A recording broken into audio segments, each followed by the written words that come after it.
All right, everyone, it's time to take a dump on Bernie Sanders again. I'm going to do this fairly regularly because it gets people whipped up into a frenzy, and there are so many angry Bernie fans. I think part of it is this. They can project all day and say, well, Sticks is ugly, Sticks is talentless, ha ha ha. He's just trying to pander to his Trump-loving 4chan fans. Well, I mean, you do have to pander to your fans as far as the content you create to some degree, but that's not what I'm doing. I'm sure that people have gotten a little bit bored with the topic. Other than Bernie Sanders fans, they flip out every time. I think part of it is this. Hear me out. I'm a Vermonter. I wasn't technically born in the state. I was technically born in New Hampshire. It's Vermont 2.0, nobody cares. But since like day 2 or 3 of my life, I've lived in Vermont almost continuously. I'm in Amsterdam right now. Trust me, it's way warmer than it is in Rutland. Rutland's got half a foot of snow. Here there's daffodils and shit. I love it. And perhaps some better food in some cases. Although the Yellow Deli is very, very good. And Roots. Here's the thing. I'm a Vermonter. And I've got a significant audience. I reach more than 250,000 unique individuals per day, cross-platform.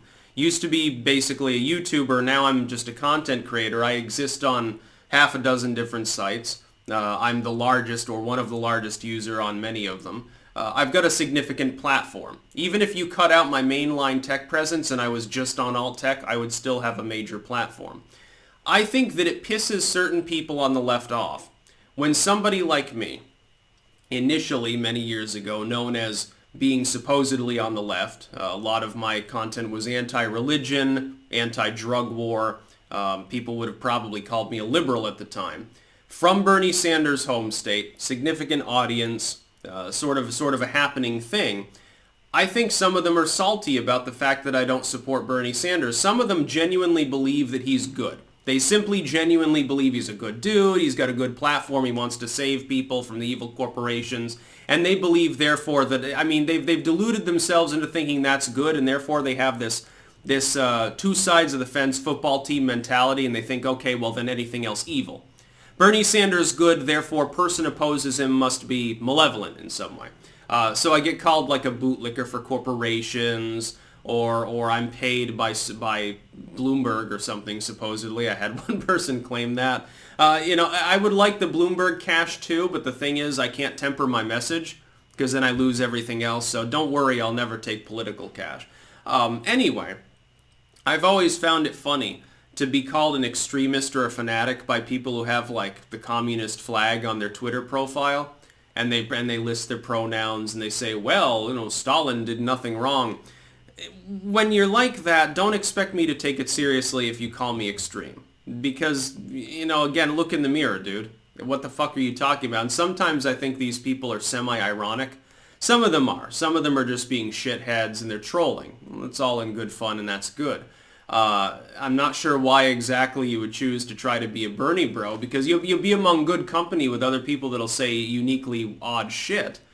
They won't even know you're trolling. I guess the idea is to blend in because you can just say weird off-the-wall things. But I've pointed out Bernie Sanders' economic snake oil. I have a problem with his economic plans. They would fuck me in the ass. They would fuck you most likely in the ass. They'd fuck the U.S. economy in the ass. Obviously, I don't support that.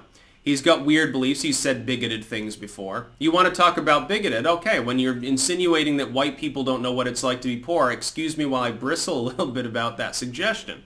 Because I'm white, and I've been very poor in the past multiple times for most of my childhood, for most of my young adult life, and I'm pretty white here, so a little bit of a problem for me. And as far as his fans, sometimes the insults fall flat. Like one person the other day on Twitter, I guess they said something along the lines, and I RT'd it, but I can't remember exactly what they said because I was a little bit tired at the time. But they said something to the effect of my goatee made me look like a musketeer, and this is supposedly an insult. Well, I take that as a compliment because the musketeers are pretty cool. I don't understand, dude. You need to get some better material. Some of it, though, is just opportunistic attention seeking. Some of these people want a response. They don't want this kind of response, though. They want me to specifically name drop them and say, well, this Bernie Sanders fan is so unhinged and weird, and address them directly. Because they want some more audience. They want more attention. They want mama and dada to be impressed with their YouTube subscriber total or something. Well, that's not going to happen. I've been playing this game since the 2000s. I know exactly what kind of strategies you employ to get more people to watch you, and I'm not going to entertain that. I have no need to. It's like when people say, why don't you debate these people? Dude, I can't debate every fucking person who has a problem with me. Because if I did, I'd do nothing but debate people. And it's a losing thing for me because it wastes my time to talk to somebody who's got 10 subscribers. It doesn't offer me anything. And at the end of the day, I like to believe, and y'all can tell me in the comments, I like to believe that people are here for my commentary and don't want to see me get distracted all day and run my voice hoarse, debating people who say weird shit. The person shouldn't be entertained and given a platform simply because they say something stupid. Well, then the Bernie bros would always have the platform now, wouldn't they? Bernie Sanders is a terrible idea anyway. Let me go further in antagonizing the Bernie fans. Bernie Sanders has never won a campaign that didn't involve pandering to the far left, which is what he's doing now, by the way. He's won in Burlington and he's won in Vermont. Now, you can ignore my advice. The Democrats have been doing that for years. Go ahead, ignore the advice of independent voters like myself. I voted Obama in 2008.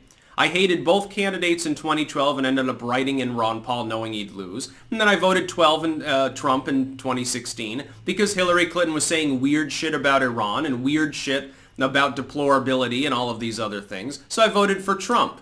I've been reasonably happy with my choice and will probably vote for him again. Not because I'm a Republican, not because I'm conservative or white nationalist or far right or extreme, because the alternatives all fucking suck ass.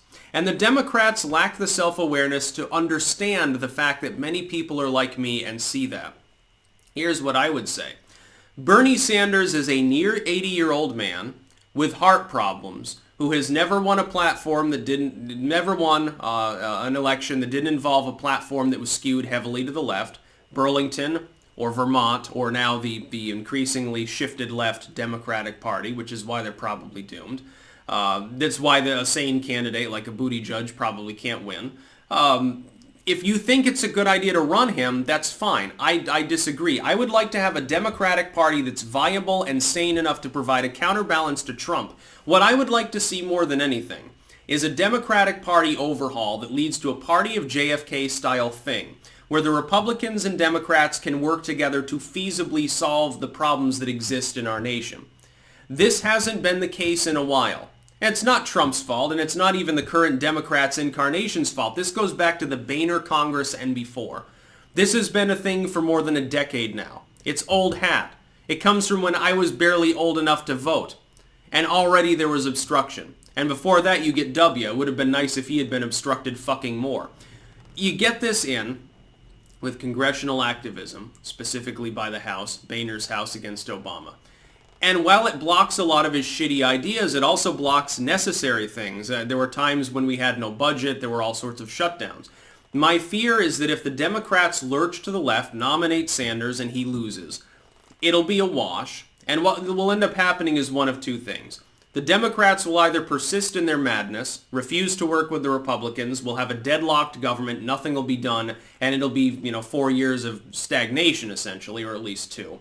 Or the Republicans, under the power of Trump because the Dem nominee's a socialist, will wipe the fuck out of the Dems in the House. There will be a supermajority of Republicans there restored. And Trump will do whatever he wants for at least 2 and probably 4 years. And the problem is he might get complacent. Trump is not perfect. If there's no pressure on him at all, he'll feel he has carte blanche to do whatever he wants. He's going to reward his base. Part of his base is hyper-religious. Part of his base is far to the right. They are conservatives. I'm not. I'm not religious. I don't want to see these people hyper-rewarded and given a bunch of Jesus throwaways because I'm not on the right wing of the spectrum. And people on the left ignore this and would like to believe I'm extreme because I voted for Trump. It's very, very funny. They don't even half the time know any of my beliefs. I've got people who have probably never seen my videos with fucking Karl Marx avatars on Twitter trying to explain to me what my political views are. Well, it's not going to work. I mean, you're going to get ass blasted, dude, and so is Bernie Sanders. If he makes it into the general election, he's going to get curb stomped. That's basically a guarantee. I'm trying to save you the effort. I'm trying to save you the humiliation. If the far left were smart, they'd let the Democrats nominate some idiot like Bloomberg and let them take the fall. Let Bloomberg get beat up. Make the corporate side of the left, or the liberals, so-called, make them look weak. Make them look stupid. Let Michael Bloomberg or Joe Biden be the nominee and lose. Because then at the very least, then the Bernie Sanders fans can retire his name, because I mean, he'll be in his 80s. At some point he's got to leave politics. He won't be running for the presidency again. Why don't you just let this old dude, who's not a revolutionary, he's just got weird beliefs he's been peddling since the 70s, unsuccessfully, may I add. You can't name a single accomplishment that he's got other than voting against the Iraq War beginning. That's his one sole fucking accomplishment politically since the goddamn 1970s. You can't possibly expect that this old dude with heart problems is going to lead an actual youth rebellion against Trump, and we're going to stop climate change and student loan debt and destroy the corporations. It's not going to happen, and I don't understand how people can have worked themselves up into such a state that they believe that that's going to occur. Oh, how naive, my sweet summer child. It's not the way the politics works, dude. That's why when I voted for Trump, I warned people, don't expect him to be God Emperor. Don't expect him to be perfect and solve all these problems instantly. Wall isn't built in a day. Tax relief isn't instantaneous. Takes time to reform the VA. Takes time to rip apart the ACA. Takes time to try to get the Democrats to do anything at this point. Anyway, a lot of people on the right didn't listen to my advice, and now they're salty about it. Ann Coulter's salty every goddamn day. I'm telling people on the left, if you really want to go with Bernie, you're going to be just as salty down the road. I'll chuckle on election night if Bernie Sanders did win, because then I'd have 4 years of real easy work here, because I can just load up on videos. Oh, Bernie Sanders failure, number 78. Bernie Sanders fucks up for the 30,000th time. It'll be easy for me, because he'd get stymied by the Democrats too. So yeah, I mean, I find it funny that Bernie Sanders fans with hammer and sickle avatars are calling me names. I feel so insulted. You've obviously got extremely good judgment. You've looked over this candidate, know what he stands for. Again, challenge yourself. Go and find some accomplishments of Sanders. And no, don't give me a readout saying, well, he passed 200 bills in his time as a representative. Doesn't matter. What's in them? Oh, a bill to name a post office. Well, I don't care about that. Yeah, that was a divisive vote that day. We decided that we were going to commission a new post office down the road. Old Mr. McLeary, he's tired of having to drive 2 miles to the post office. He wants one in his backyard. So we made one. Wow, so shall we allocate 50 cents to put up a box for Mr. McLeary? Yeah, what a divisive vote. I'm sure that there was a lot of debate over it, and Bernie Sanders had to really stick to his populistic guns and say, have a roaring speech in favor of Mr. McLeary and how glorious he was. And he paid $50 in taxes last year. We owe him his 50-cent deposit box for his mail. Yeah, that's going to be wonderful in a presidential campaign, dude.